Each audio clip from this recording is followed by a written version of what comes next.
రాష్ట్రంలో శాంతి భద్రతలు లోపించాయని మాజీ మంత్రి అమర్నాథ్ ఆరోపించారు. హత్యకు గురైన కొయ్యూరు జెడ్పీటీసీ నూకరాజు కుటుంబ సభ్యులను ఆయన పరామర్శించారు. భూ తగాదాల విషయంలో రెండు వర్గాల మధ్య జరిగిన గొడవ హత్యకు దారితీస్తుందని చెప్పారు. ఇక ఆ భూముల విషయంలో రెవెన్యూ పోలీస్ అధికారులు నిర్లక్ష్యం వహించారని, రెండు వర్గాల మీద కూడా బైండ్ ఓవర్ కేసు బుక్ చేసి చేతులు దులుపుకున్నారని వ్యాఖ్యానించారు. రాష్ట్రంలో పలు చోట్ల ఇలాంటి ఘటనలు జరుగుతున్నా ప్రభుత్వం చూసి చూడనట్లు వ్యవహరిస్తోందని హోంమంత్రి అనితను ఉద్దేశిస్తూ విమర్శించారు.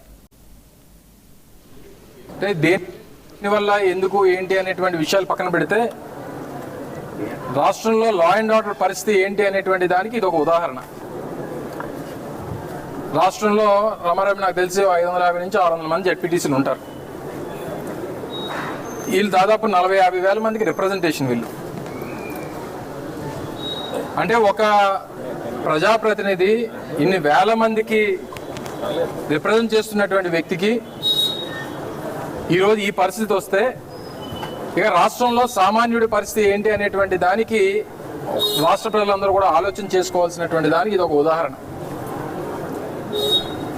లా అండ్ ఆర్డర్ ఎంత క్షీణించిపోయిందో, లా అండ్ ఆర్డర్ అంటే కనీసం బయలుదేరినటువంటి పరిస్థితుల్లో ఈరోజు రాష్ట్రంలో ప్రతి ఒక్కరు ఇటువంటి చర్యలు పాల్పడేటువంటి ప్రతి ఒక్కరికి మనం ఎవరినైనా చంపేసినా, ఎవరినైనా రేప్ చేసినా, ఎవరినైనా రేప్ చేసి కాల్చి చంపేసినా, ఎవరినైనా కిడ్నాప్ చేసినా ఈ లా అండ్ ఆర్డర్ మనల్ని ఏం చేయలేదు, ఇది పటిష్టంగా ఈ రాష్ట్రంలో లేదు అనేటువంటి ధైర్యాన్ని ఇటువంటి సంఘటనలన్నీ కూడా కల్పిస్తూ ఉన్నాయి. సామాన్యులు గత 15 మాసాలుగా ఈ రాష్ట్రంలో కూటమి ప్రభుత్వం అధికారంలోకి వచ్చిన తర్వాత మన జిల్లాలోనే అనేక ఇన్సిడెంట్స్ చూసాం.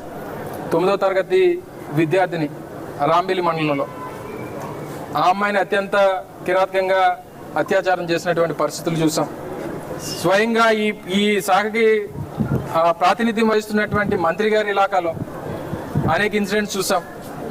ఉమ్మడి విశాఖపట్నం జిల్లాలో అనేక ఇన్సిడెంట్స్, రాష్ట్ర వ్యాప్తంగా నడి రోడ్డు మీద నరికి చంపినటువంటి ఇన్సిడెంట్స్, ఎన్ని మర్డర్లు అయ్యాయో, ఎన్ని అత్యాచారాలు అయ్యాయో, ఎన్ని కిడ్నాప్లు అయ్యాయో, ఎన్ని రకాలుగా లా అండ్ ఆర్డర్ని కనీసం పట్టించుకోలేనటువంటి పరిస్థితులు ఈ రాష్ట్రంలో ఉన్నాయనేటువంటిది గడిచినటువంటి సంవత్సరాల కాలంగా చూస్తూ ఉన్నాం. అంటే దేనివల్ల ఎందుకు ఏంటి అనేటువంటి విషయాలు పక్కన పెడితే